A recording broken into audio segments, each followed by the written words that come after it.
And we're live.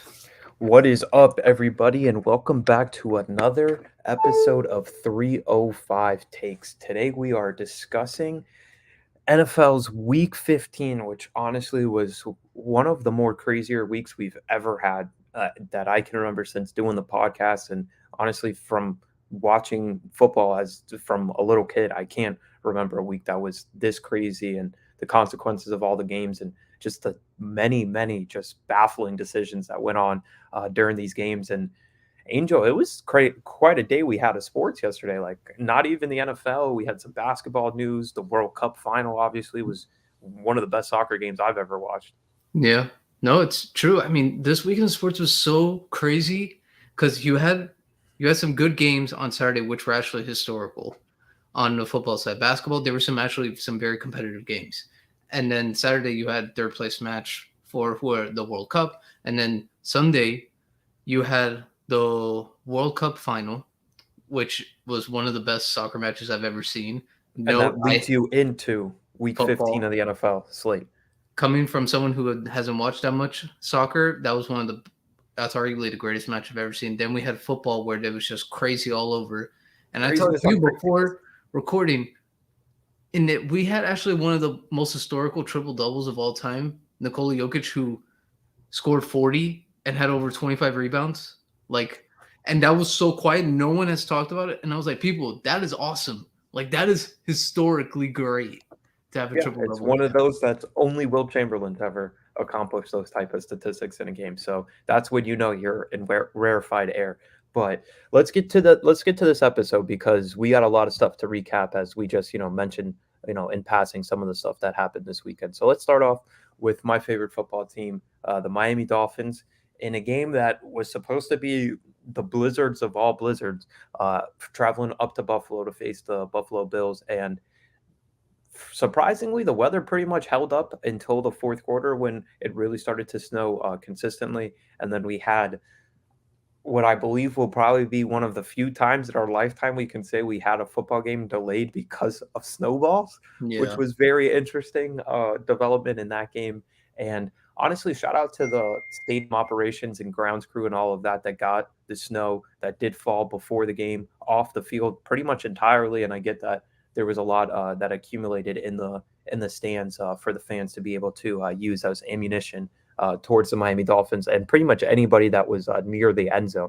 But overall, as we look back at the game, I was left you know kind of impressed with the Dolphins because I thought this was a game that easily could have gotten away from them. And to be honest, I think might have gotten away from them if it wasn't for that roughing the punter penalty on the Bills in the third quarter in that one because I honestly do not know what that guy was thinking. Like he legit leveled Thomas Moorhead, the Dolphins Yeah. punter, and it did make sense. Like the ball, he wasn't close to blocking it. He didn't have, but like he just was like, I'm gonna go take out their punter for some reason, and then that led to a Dolphins touchdown. But I thought Tua looked all right considering the weather. I think he definitely looked better than he looked in LA the week before against the Chargers or the week before that in San Francisco against the 49ers, where he was very inaccurate. And he honestly had a really good pass early in that game to what's the dude's name that Sherfield, who just completely Yeah. dropped it in the end zone. And you know that's a pass where you put it low for your receiver to be the only one that can make a play on that ball. It's like it's going to be a touchdown or it's going to be incomplete with a drop, and that's what happened in that game. But overall, for the Dolphins, I thought it was a good game plan. I don't think they really hurt themselves in any aspect of the game, and the defense stepped it up in that second half with the Jalen Phillips strip sack that was recovered by Wilkins. I thought Wilkins had a really good game. Zach Seiler had a really good game on the defensive line as well. But the secondary continues to be an issue, and I know that they were already thin going into that game, and then Javon Holland left with a neck injury, came back to be able to finish that game. But it seemed like the Bills were able to get really whatever they wanted to in the passing game, whether it was to Diggs, whether it was to Dawson Knox, who was a huge factor in that game as well. Yeah. I will say, obviously, the Bills won in walk-off fashion, but I if if I were the Miami Dolphins, I would leave that game, like you said, actually impressed because the situation down here was that the weather conditions were obviously in Miami's favor. They practice down here, they play all the time, so they know the weather conditions that happen in the early matchup this year. And then to go all the way into Buffalo, where supposedly there was going to be a blizzard, but like you said, that really didn't happen until like what, like 8 minutes in the fourth quarter. So, but to leave that game only losing by a field goal, I know it was a walk off. I would feel really confident because it's like I can beat you in Buffalo. I don't need you to come to Miami for me to beat you. No, I could beat you right here. I just need to make sure that I don't commit the same mistakes as I did last time. And if they do that, there's a very good chance they beat Buffalo in the playoffs if they were to so meet in Buffalo. Because this game kind of showed Miami can establish the running game, which we kind of waited for. that was a Because great Mike time. McDaniel, that was the 49ers bread and butter. And it was just non existent this whole year with them.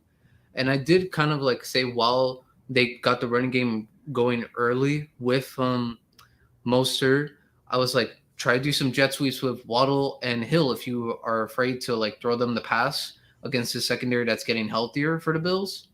I think some jet sweeps could definitely work, and it could actually maybe throw the defense a little bit off guard in terms of running the ball. And then it could probably set up more play action passes for Tua to hit a Gesicki or Sherfield. So I did like what I saw from the Dolphins. Obviously, it hurts because of the loss. A win would have been amazing for them because then, if eventually if there's ever a tiebreaker, Miami wins it. So I will say, even though Miami lost the game, I feel like they won in a sense because now they know that Buffalo is not the scariest place to play. Yeah, and to your point, I mean, it was a really, I thought, encouraging sign that we did see that the Dolphins running game go, uh, be pretty effective in that game. I just don't understand why they went away from it in the second half. Like I thought that They was the time. legit fell in love with the pass again.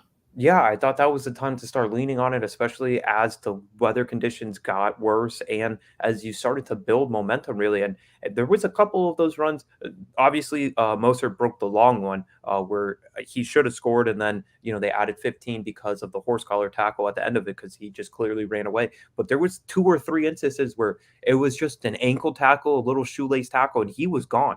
And Yep. his speed was definitely playing a factor in that game. He was hitting that hole and I mean, like I said, he was just a couple more inches away from breaking a couple more of those runs. So it was impressive to see it. I just don't understand why they went away from the running game. And then, I thought defensively they played well enough. It's just that Josh Allen made some plays that you're like, wow, like what can we do? That touchdown right before the end of the half, which was insane. I mean, he basically let the entire game clock run down. Hmm. They knew that this was going to be their last play before the half, and to make that play on the run, going out of bounds, throwing it to a running back of all people too. It's like, I mean, sometimes you just have to throw your hands up. Like there's only certain quarterbacks in the entire NFL that can make that pass, and you just happen to be playing one. So I'm not too discouraged overall by the result. I do kind of still have concerns with this Dolphins team because I just don't think defense is where it needs to be. And Yeah, they I've been waiting for them to have a complete game, like as far as the defensive line goes, it hasn't shown because up yet. you'll have a flash moment from Phillips. You'll have Wilkins. I think has been one of the better players overall on the team, especially the last few Mhm. weeks, considering. And then you don't really get much from Chubb. Ingram hasn't really done much since the first couple of games this season. So it's like, all right, I get that Ogba's out, but like, are we really like should we really be struggling this much on the defensive line, considering that that's kind of where we need the most production because Xavier has looked I'll say pretty rough this year. Yeah, And the secondary is just thin. We're missing Byron Jones last this game. We didn't have Eric Rowe, so that's when you kind of need your defensive line to step up and not have Josh Allen sit back there for and unlimited Josh time. Allen didn't even play that good, if we're being honest. And he hasn't been playing that good. That's the other thing. So it's like I understand, like, all right, we're just right there with Buffalo, but like this should be the time that we kind of get them because Josh Allen hasn't looked good in a couple of weeks. They're without Von Miller, so it's like this is a game we needed coming off two straight losses. Yep, and they just brought back Cole Beasley, who was sitting on his couch. Yeah, and So Dawson Knox, who has been pretty much unreliable, I would say, for the most part for the Bills this non-existent. year. Bro. Yeah, he goes off for almost 100 yards in this game, and it's similar to what they did the first week, where Devin Singletary had 1.5 million receptions in that week 4, I believe, game. And Yeah. this week it's the same thing, where James Cook gets 3 targets, Singletary gets 4 targets. Then you get the touchdown to Naheem Hines. They had a specific game plan. I think that they like their matchups with a lot of their skill guys on Dolphins linebackers or safeties. Even Isaiah McKenzie had 5 targets on the game. Singletary had 4 targets. Cook had 3 targets. So I just wish the Dolphins could have pulled it out. And I get that, it did take a walk-off field goal for the Bills to go ahead and be victorious in this one. But at some point, the Dolphins really need to start getting back to their winning ways. And I know that the Packers are going to be coming in here down to South Florida on Christmas Day, following their game today on Monday Night Football. So it'll be a short week for the Packers. But, man, the Dolphins really need to get right. I mean, at least, well, I can't say at least. The only thing now, this 3-game stretch, it took Tua out of that MVP race for sure. Like, I don't think there's any way he gets.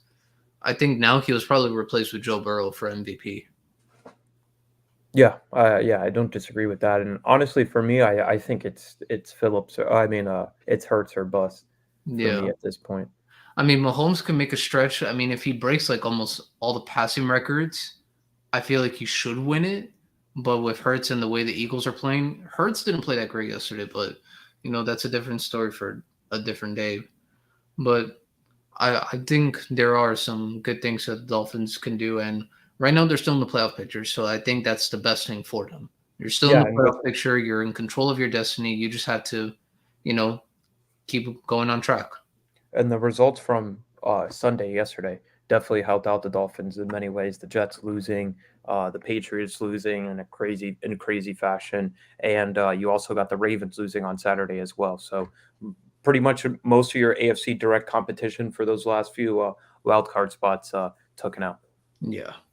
And even the Titans too. So that was big, even though their loss came to the Chargers. So that didn't help too much. But still, Dolphins, all in all, I would say can't really be too discouraged coming out of this week. It's definitely not as discouraging as I would say last week was, the Sunday night Yeah, game against much the better. Chargers.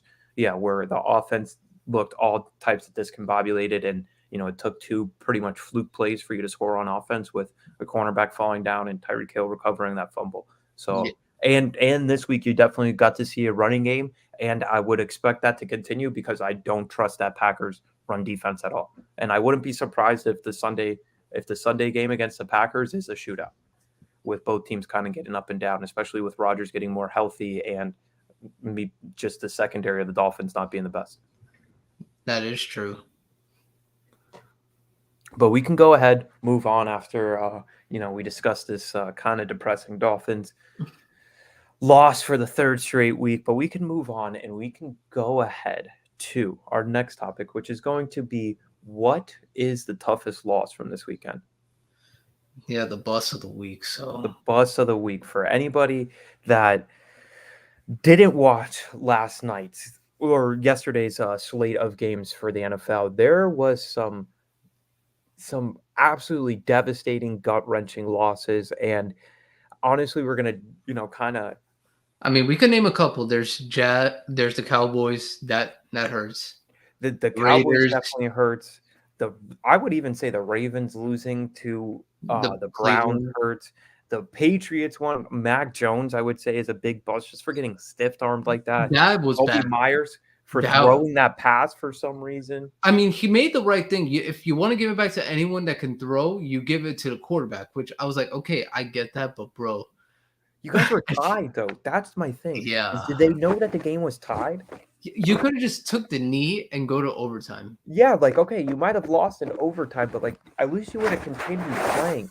Yeah, And for Mac to that honestly might be my bust of the week. And I mean that's not even mentioning what happened on Saturday with Jeff Saturday and his Indianapolis Colts that choking up was the largest comeback from behind victory in the NFL history for the Minnesota Vikings with their 33-point comeback against the Indianapolis Colts. That, and that, and I was texting you yesterday before when we were talking about topic ideas for the podcast. This all basically started with Baker Mayfield's comeback on Thursday Night Football against the Raiders. Like Yeah. that was one of the craziest things I thought. The guy had been with the team for what, 2 days, and barely knows the plays, barely has Yeah, he offensive wins that weapons, Thursday night, and then we and then go it to just the continued to get drunker and drunker in the NFL. yeah. But man, if I had to go bust, like I'm gonna be honest, my bust of the week is very simple. 2 words, one team, Indianapolis Colts. Like Yeah, you're up that's crazy. 33-0 at halftime, and you And it's found a way to lose the game. and it's against Kirk Cousins. So it's not even like, oh, it was Brady, it was Burrow, it was Mahomes. It was Kirk, the guy we make fun of all the time. Yep. And nothing against Kurt. Like I have you on my fantasy team mainly because Lamar is injured. But bro, come on. Like I saw this team look hopeless and lifeless against the Cowboys, and it was looking that way against the Colts. And they won. They won the game. And obviously for fantasy purposes, this helped me out so much because I started Cook, I started Jefferson, I started Cousins, so I got so many amount of points from them. But man, like Jeff Saturday, bro, you kind of just validated everything that anyone said when people questioned the Indianapolis Colts for hiring you as the interim head coach. You validated every single statement because I was one of the people that said, bro, why did they hire him? Like, I go, what did he coach outside of high school football? Like, they could have given anyone else on that staff the interim head coaching job. I wouldn't have a problem with it. But I mean, that is my bust of the week. 2 words, one team. Indianapolis Colts. Yeah, and for fantasy owners, it's a double whammy because Jonathan Taylor goes out what in like the first drive for them, puts up like a 1.2 And he's for out for the anybody. season. Yeah, for anybody that has him in fantasy. And I mean, I don't know what's worse. I don't know if it's worse to be a Colts fan this year. I don't know if it's worse to be a Cardinals fan this year, but there's been some tough stretches from a couple of these franchises. But honestly, I think for me, I'm going to go the Patriots. Just when you look at everything in context with the fact that it's Josh McDaniels versus Bill Belichick, the mentor versus the mentoree, and Mac Jones, who's been fighting for his life basically this year with the offensive coordinators. And, the Raiders, they're coming off that defeat to Baker Mayfield, which honestly, if we're just being just completely honest, should have never happened under any circumstances. The Raiders jump out to this huge lead at halftime. What was it, 17-3? Yeah. And then the Patriots make it a game. And, Derek Carr does Derek Carr things where it doesn't even make sense. That pick six on that screenplay, it's like that can only happen to Derek Carr. Like it's an amazing play by the DB for the Patriots. I believe it was Duggar who got it, and like it's an amazing play. But like, how do those things only seem to happen to Derek Carr? Like Yeah. it only seems to happen to Derek Carr, and then.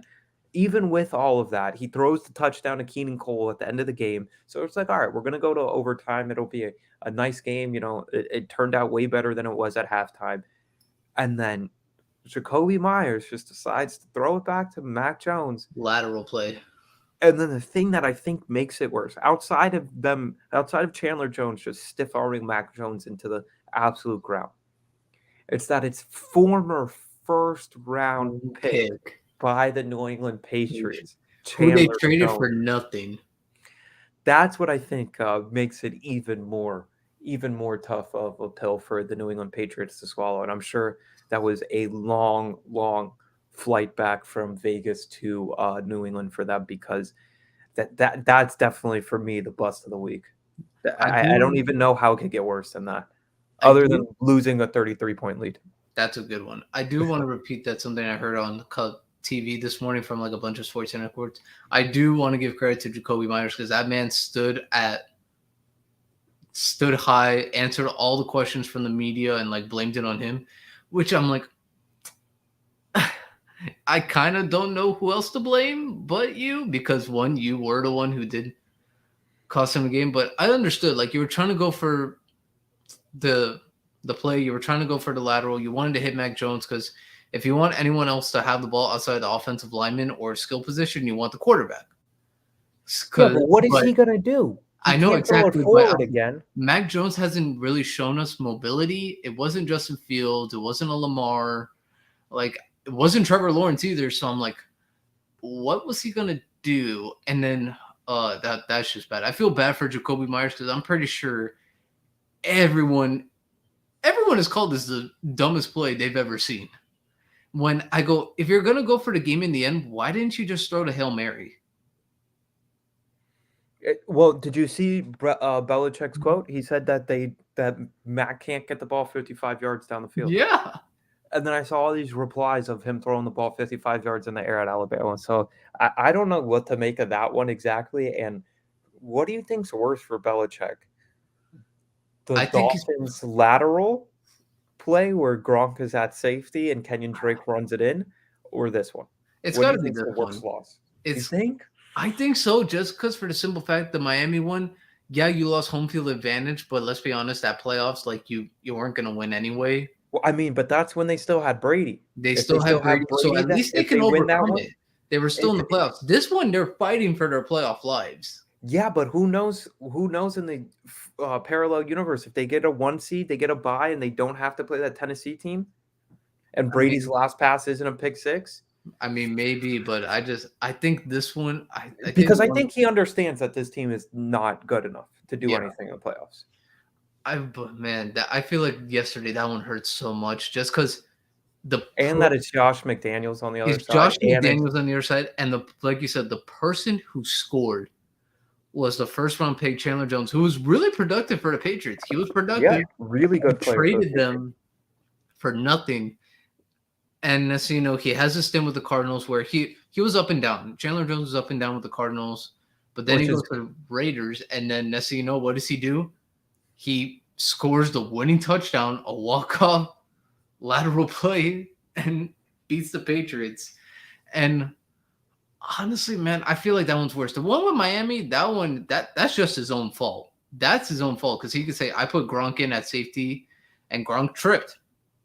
Plain and simple. And Kenyon Drake was smart enough to say, wait, Gronk is on the field? Bro, let me just go for it. So, yeah, definitely, and that was that one I think is in consideration one because it's divisional opponent, and there's the narrative that which is not even really a narrative. It's kind of facts. His teams have always struggled coming down to Miami, and then the smartest defensive coach we've seen basically in our lifetime decides to put his All-Pro Hall of Fame tight end in at safety, and that goes about as well as you could imagine. it's one thing if you put a receiver because you want another athletic person. You're like, okay, you have a receiver, they're fast. I don't know if they could tackle, but still, you got to believe they're quick enough to at least get to the ball carrier. But And honestly, another bust that we just have to discuss is the Tampa Bay Buccaneers. I oh my god, I'm sick of this team. I really am. I'm so sick of them.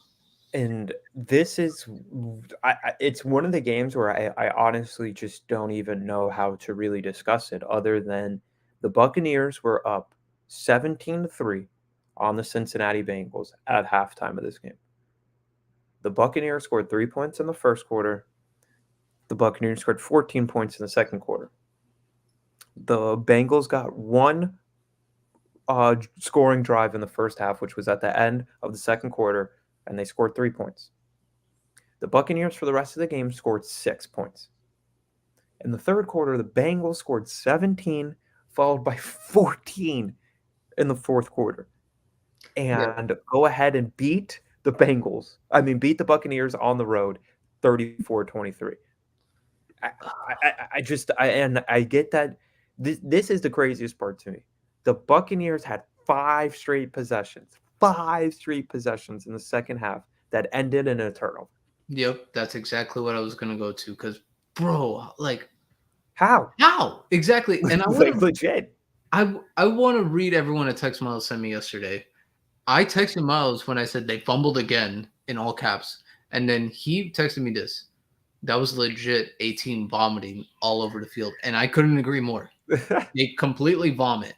Brady, Cameron Brady is held what 5 yards away, and you can't hit him in the chest, and you throw the ball in the dirt where Trey Flowers was like, okay, thanks. Then the fumble on the sack by DJ Reader, you missed that. The fumble to Leonard Fournette, and then another pick, and it's like Another pick. I'm like, oh my gosh, like what is wrong with this team? And what makes me upset is that this NFC South is like last year's NFC East, where one bad team has to come out of this division and play a playoff game, and they're gonna be at home. And it's like, why? Why are you going to be in the playoffs when we could have any other team be in the playoffs? I Yeah, mean, at this literally. point, I'd rather have the Lions in the playoffs than any Oh team in the hell yeah! NFC South. I would love to have the Lions in the playoffs. But for some reason, this team is going to be there. One team below 500, or maybe right at 500, will be in the playoffs, and that just makes me sad. That really does make me sad. And considering we just talked about Bill Belichick and his New England Patriots for Bust of the Week, maybe he was made to feel better about seeing his old buddy Tom Brady blow this one. And for Brady, it's crazy because he had 4 turnovers overall in the game. It was his 8th career 4 turnover game and first since 2011. The And 4 turnovers happened in a span of 11 offensive plays. yep, 11 offensive plays. Um, and Brady had only had 4 turnovers for the first 11 games this season, which it really doesn't make sense. yeah, It was one team throwing up all over the field. yep. Brady had been 89-0 at home when leading by at least 17 points, bro. And guess And what? he Now he's 89-1. 89-1, and he was 159-3 in all games, regardless of home or away, when up by 17 points. Uh, 2 of those 3 losses before this one were to Peyton Manning. That people can understand. It's like, all right, it's Peyton Manning. Those were the Colts days. That's when the rivalry was present. People can understand that. You want to know who led the largest comeback against Tom Brady? The largest comeback. It was 21 points in week 3 of a 2011 game. Wait, He's a journeyman quarterback. Fitzpatrick. Yes, I Ryan Fitzpatrick authored the largest comeback against a Brady-led team, climbing out of a 21-point hole in week 3 of 2011. Man, for some reason, when you said 2011, I was like, wait, was that the Giants when they like went on that streak of like coming from behind in the fourth? I really thought it was the Giants when you said 2011, but once you said NFL journeyman, I was like, oh, this has to be Fitzpatrick. Yeah, had to be. I was gonna go with he started he was his I was gonna say something about him starting for every AFC East team except for the Patriots, but figured that gave it away. But journeyman also was a pretty easy hint for you there. But and I just don't get it because I just don't get it because the Bengals couldn't do anything in the They first could, half of that game. the Like it blueprint was to beat the Bengals is now out. The Buccaneers showed it. It's just don't turn over the ball 5 straight possessions. And then it was so bad that it was one of those games where it was Mike Evans 89 yards, like halfway through the second quarter. Bengals 39 total yards or whatever the number was. And it's like, all right, this is surprising. And then, bro, I understand, we had Jacoby Myers and we, gave him credit for answering questions about, what his thought process was on that lateral back to Mac Jones. But someone needs to tell me why the hell you would fake a punt on your own 26 when you're up 17-3. Like these are things that you deserve to be fired the next day. Like this, like when there's no explanation, these are things when you have to be fired. Well, remember that I don't know, did you read that rumor of like Tom Brady apparently like he was changing the game plans, like the gameplay, and the coaches wouldn't find out until the Yeah. game is in progress? To me, even that, I'm just like, bro, this team is such a mess right now. And when it came to answering that question, I love how Tom Brady didn't answer the question. And I was like, Because there's no answer. and you could have just said, no, I don't do that. I follow the game plan that the coaches say, and we agree on by this day. I don't change any of the plays. That's all he had to say. And he didn't answer the question. So I was like, Tom, I know it's true. You do it. Yeah, there are some obviously because I think he has, I think obviously it would be smart for him to have control at the line of scrimmage. So, okay, yeah, if he wants to change out of some plays, but this is unexcusable. Like this Yeah. is malpractice at coaching. Yeah, like, oh my gosh. At this point, I'm pretty sure Tom Brady's not coming. Is not going to be a Tampa Bay Buccaneer next year. For all we know, he could be a Raider. He could be a Patriot. I mean, shoot, he A might even be a 49er, a 49er, or a Giant. I was thinking Giants. maybe. I If don't they I don't know don't, if he'd do that to the Patriots fans, bro. considering that's the teams that beat him. Just imagine him like on the Giants sideline, and he just sees Eli Manning. He's like, "Hey, Tom." Hey, Tom. But then, I mean, Every day he's gonna be reminded of the Super Bowls he lost to Eli. if he goes to the Giants, he definitely is just New England all over again. No skill position help, a good running back, and a Good running back. defense that'll help hopefully bail us out because I don't I know mean, their what's defense going is on. getting better. I will say, I do like Thibodeau. No, so Zito, yeah, Girardi, the Giants. I'm saying, yeah, yeah, defense to bail them out because I don't think the offense will be moving the ball too much. But I just really don't understand, and I just can't even comprehend how dumb of a decision that was to go for that fake punt in that situation. Um, gosh, the Bengals had 83 yards in the first half of offense, 83 yards of total offense in the first half. 47 of those yards came in their last drive before the half when they were going no huddle and were just yep, trying to put some points on the board before the half. So, again, what point was there to go ahead and fake that punt? Like, I really, really just need someone to explain that one to me. And it honestly worked out all right for them because they held the Bengals to a field goal, which is the crazy part. Which is yep, the crazy part. The Bengals were right there and were held to a field goal after that punt. And then again, they just wanted to turn the ball over every other play. So yeah. that was unbelievable. And I really can't believe it happened to a team with Tom Brady on it. Like that's the Very most true. shocking part. That's very true. I mean, man, the bust of the week, bro. We could probably talk about this for hours or maybe even days. But man, that the bust of the week, man. I gotta give credit to a lot of teams. They were really fighting for this position. Yeah, They were fighting for this title. it was heavy competition for bust of the week this week, and we thank everybody for putting up the poor performances that we did, so we could get some content for this segment for us. But let's go ahead and move on. But before we do, I would like to give a shout out to our presenting sponsor, E2G Sports, as they have you guys covered online with podcasts, articles, everything that you need for all of your sports information. Whether it's for the World Cup, NFL, NBA news is starting to pop off as we had just incredible game from Nikola Jokic yesterday.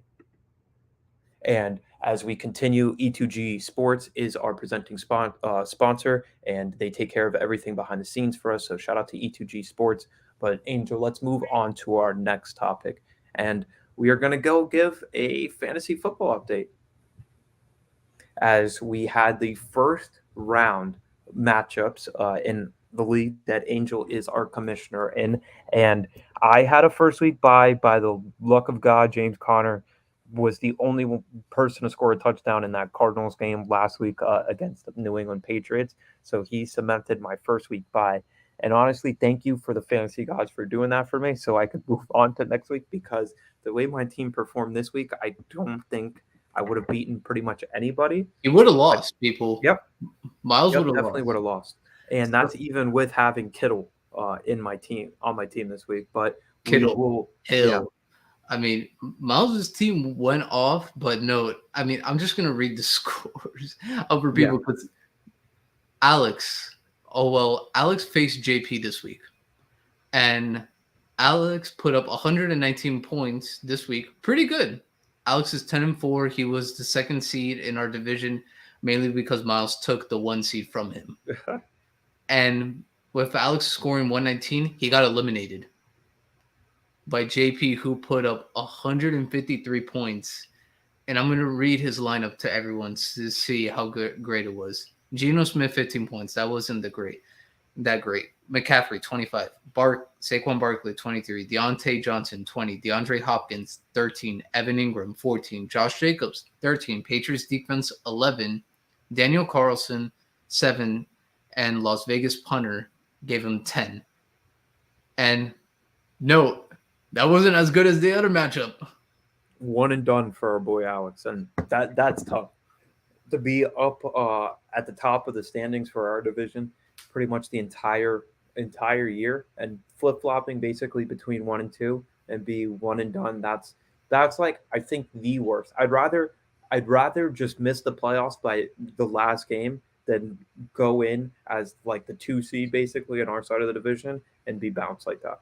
What's crazy, I talked to Alex before on Thursday. I was like, "Hey, bro," I texted him like, "Hey, good luck, man. I hope you make it because I want to." Like I said, "Hey, you're having a great year. I hope to see you get far." And then he told me he's like, "Bro, I'm all in on this league. The other ones I'm in, I didn't make it to the playoffs." So I was like, "Okay, so you're all in. Oh, I'm oh, all in."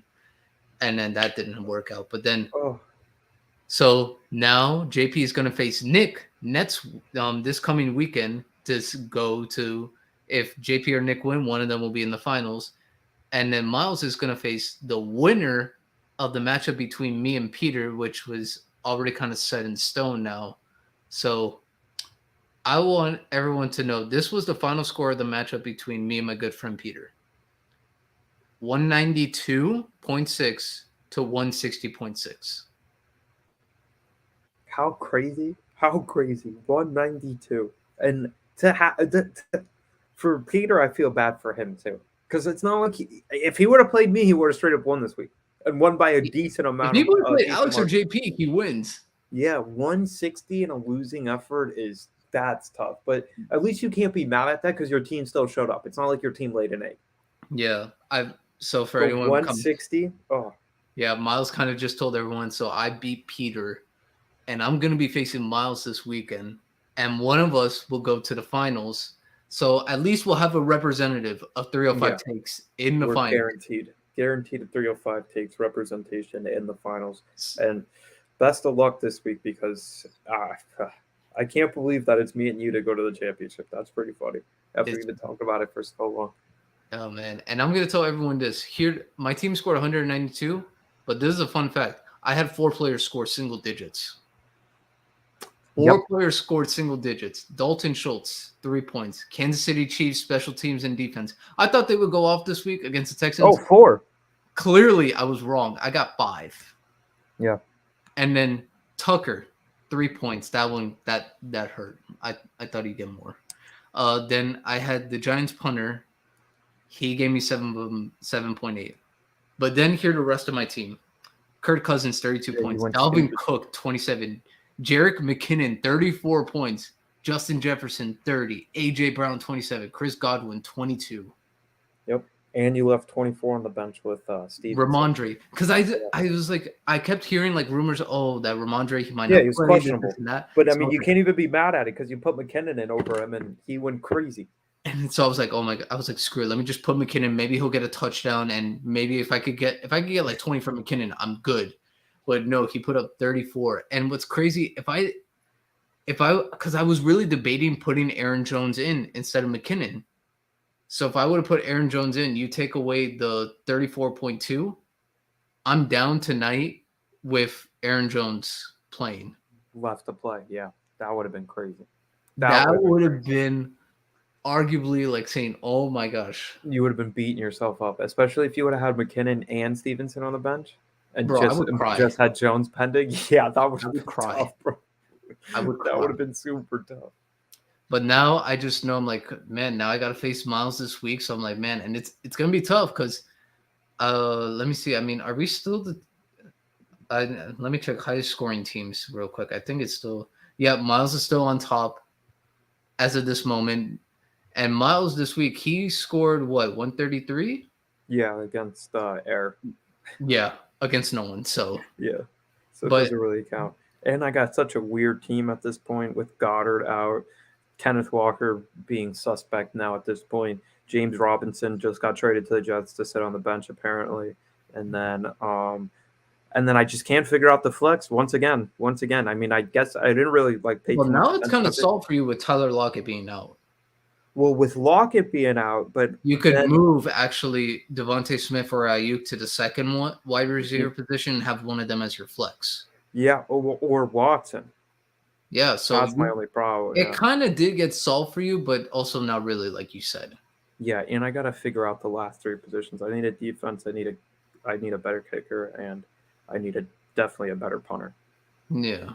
But So I got man, some moves to really, really get on the grind here because I'm trying to get to the championship game. No disrespect, no disrespect. no, I'm I know it because I was like I didn't play Miles in the playoffs last year, so it kind of made it easy for me to say all my moves to Miles because I'm like, yeah, this is what I'm thinking. This Yeah, we is, could bounce things off each other. Yeah, and now I can't because I'm like, people, I'm trying to beat Miles. Like I want my trophy. I want the 850 to come my way and say, all right, cool, I got it.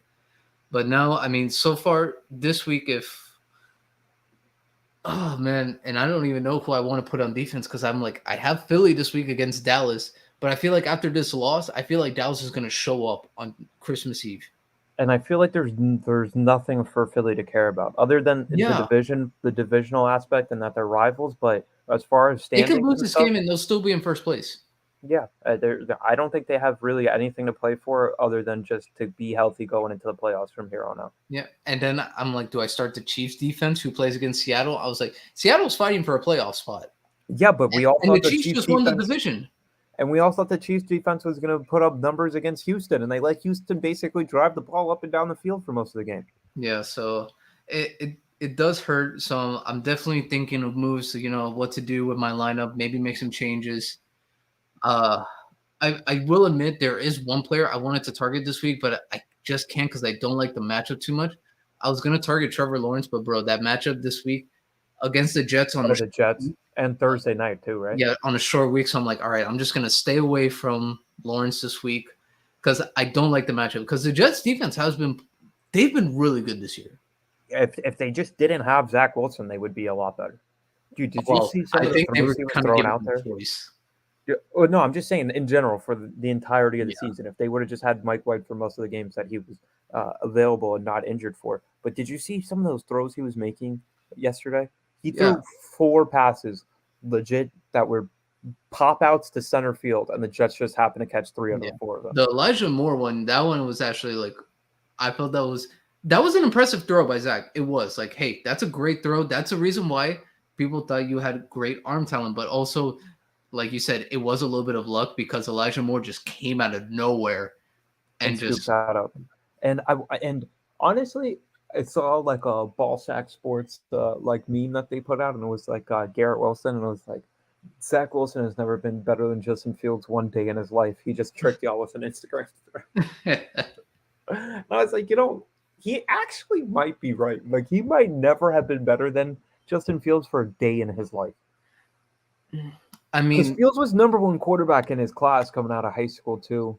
the only thing argument that I do see what people say with Justin Fields is like, is it Fields or is it the team that he had at Ohio State? Which is a fair argument because Ohio State has top tier talent. Talent on talent on talent. Where if you look at Especially in that BYU, receiver room. yeah, and if you look at BYU, it's like what talent did Zach Wilson have to work with? Well, that offensive line was really Yeah. good though. Yeah, and I'm like, hey, that is a very valid argument for Zach Wilson and against Justin. That's very valid. Yeah, So, definitely. and also the history of Ohio State quarterbacks being good in the NFL hasn't been there. So it's kind of like, all There right, is no history. at least BYU, they have Steve Young. And somebody else. I can't remember who. I know they had John Beck, who the Dolphins stupidly decided to draft in the second round, but we don't talk about that. But man, I'm excited. We're gonna even try to get the pod for on Friday for you guys. Maybe me and Miles will talk a little bit about fantasy, but we don't know because one, we're playing against each other. We don't want to, give too much of our info to each other. So just note, at least one person from the pod will be in the final. So we know that. We know that. No matter what happens, we'll have one person representing the podcast in the finals, and it's a week where you kind of have to be on top of your stuff, just because there's games on Saturday again. There's the Thursday night game, and then we got a full slate on Sunday on Christmas. So it's like, how much are we even going to be updating? To make sure you have your lineup set, make sure you're paying attention to You the got to be on top inactives. of it. Yeah, If not, try to set a whole lineup for one day, and it's like, all right, I'm betting my team on this day. Yeah, pretty much. And well, definitely. I think we'll keep you covered. Maybe not as in depth as we've been doing the last couple of weeks, where we're pointing out some of the guys that we're maybe targeting on waiver wire, or some of some of the matchups that we potentially like. But I think it's fun that we'll have a podcast on Friday right before we really face off to determine if we're going to the offs or not. And the year one of the league with Angel as commissioner. Yeah, It's been a good league too. yeah. Good I league. Everyone has been competitive. The only thing now, well, I said, remember when I said like I will buy like the small buy will be like that license plate cover. What I'll probably do, like if I do win, I will buy it. But I'll say whoever is commissioner next year, I'm like, hey, let's just put this as the punishment. The punishment for a year, whoever comes in last has to have this on their car. Yeah, I'm down for it. I'm honestly down for it. And you honestly need to have the punishments, or it makes it less fun, and it Yeah, makes because I was people like, just all not right, care at all. yeah, because then once they're out, I'm like, they really don't have anything to play for. I mean, unless they know they're like in the playoffs, they're like, all right, if I lose, I don't have anything to play for because I Yeah, know I'm not exactly. coming in last. Yeah. Which is honestly the best feeling. It's Like, all like, right, all my right, season's over, but I don't have to sweat anything anymore. So, like, all right, at least had fun while it lasted. yeah. But credit to everyone. Now it's down to the final four: me, Miles, JP, and Nick. And hey, credit to them. And I will say probably the biggest credit to JP because remember we had him on the pod right after the draft, and he's like, he picked Christian McCaffrey first when I thought it was going to be Jonathan Taylor or Cooper Cup. He was like, I'm picking Christian McCaffrey. Then he picked Saquon, and he's like, if I win the league, I look like a genius. And Yep. right now, he's looking like one. Yeah, he definitely has a chance. He's got as good a chance as anybody, really. So, Yep. and those moves panned out, especially not passing on Jonathan Taylor. Yep. The That passing was, on Jonathan Taylor, the passing on Cooper Cup, that actually helped him a lot. I took Cup. Fuck, I mean, that if was you tough had on me. Cup, that would probably been like I said, man, JP, out of all of them, that was probably the one I would say you messed up on. Outside of that, his draft was good. Yeah, his Because I draft mean, was he's super made it to the solid. final four. Yeah, and his team's solid too. So, and this has been a good league. It's not like it's any teams are just running away with it. It's been highly competitive and highly scoring. So it's not like, oh, random fluke teams like pop off. Like, no, you get matchups where you score 160 in the playoffs and still don't really have a shot at winning. Yeah. Sorry about that, Pete. I did text him yesterday, like, I'm sorry. It happens. It Because happens. I'm it's Sometimes you like, just man, I feel bad. Like, you played the highest scoring team, and you're just like, bro, if I could have just played anyone else. yeah, you just Anyone else. sometimes an immovable object just happens to be right in your way, and you just get run over, man. Dang, I feel bad because, bro, I beat Peter last year in the championship. This year, I play him. He wanted to get redemption against me in a regular season. He didn't get it. And then it happens again in the playoffs this year, bro. Like, I That's wouldn't be so surprised tough. if next year Peter just simply does not make a trade with me or does everything possible to It's gonna be eliminate like, me. yo, I'm not playing in a league with you anymore. I need a 1 year sabbatical. One year just to get my mind right. I'm gonna have nightmares about Angel and fantasy. If not, I'm pretty sure he's gonna like create a master plan to destroy me. Like one Or just year. collude, yeah, collude with everybody. Just be like, yo, you want my best player for your matchup against Angel? He'll do That'd be that, and too I'll just funny. be like, "Well, I can't do anything." Can't do anything this year. You won, Peter. You finally won. Oh man, but I mean, hey, that's the joy of fantasy football. Definitely, and yeah, again, it was honestly a fun league. In my other league, the 2 week matchup for the playoffs, I team put together a valiant effort to get back into it, but unfortunately we lost to Edgar, who was the number one seed. So I'm bowing out of the playoffs.